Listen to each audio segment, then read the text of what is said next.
about macadamia irrigation. Macadamias require water because it's a resource in the photosynthesis process. It cools down the photosynthesis machinery, transports the nutrients into the tree, and most importantly, it keeps the stomata open for CO2 to enter into the crop, into the plant. Because it's an oilseed crop, it needs carbon for photosynthesis. When we consider irrigation, we need to focus on the soil, the climate, and the plants itself. Well, vapor pressure deficit has a major effect on the irrigation of macadamias. It is basically, it's a calculation that you can make. You use the humidity, the temperature, and wind. Most areas in South Africa has higher evapotranspiration than annual rainfall. That's the need to irrigate. The amount of rainfall and the distribution thereof through the season determines how we think strategically about our irrigation.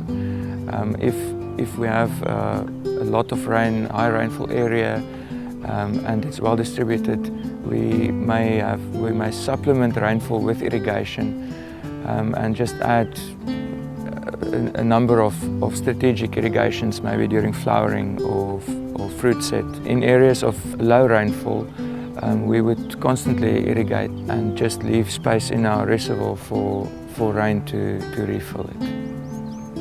When we consider irrigation of macadamia orchards, the soil is one of the most important things that we need to consider. Characteristics of the soil that's of particular importance is the soil texture, soil type, soil depth, infiltration rate, restrictive layers in the soil, and mulch. Soil texture is very important for irrigation purposes because it determines the amount of water that the soil profile can hold, that in combination with the organic matter content of the soil. In a typical sandy soil like this, it holds much less water than a clay soil.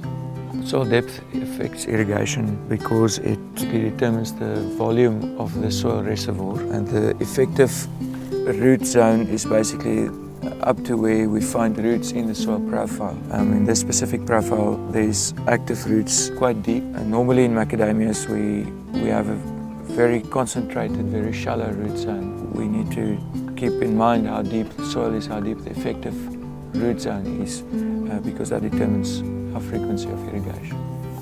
A restrictive layer in the soil is a layer that restricts the root growth to a deeper level into the soil. It can be due to a whole range of factors. Compaction layer due to tractor movement. It can be subsoil layer that's very hard or rocky. It can be a soil chemical characteristic that quickly changes, or just a variation in soil texture, a shallow water table, anything that restricts root growth. Infiltration rate determines how quickly water goes into the soil, and it can influence how wide the water spread, but it can also, if there's problems with infiltration, it can mean that the water cannot enter into the soil. Mulch can prevent excess evaporation, and it basically keeps the roots moist and alive, and as it breaks down, it increases the soil, the organic matter content of the soil, and therefore increases the water holding capacity of the soil.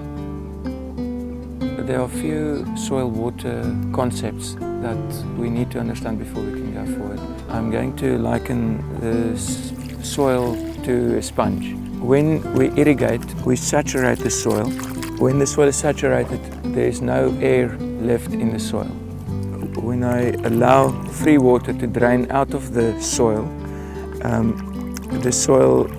is not saturated anymore, and we reach a point that is defined as field capacity.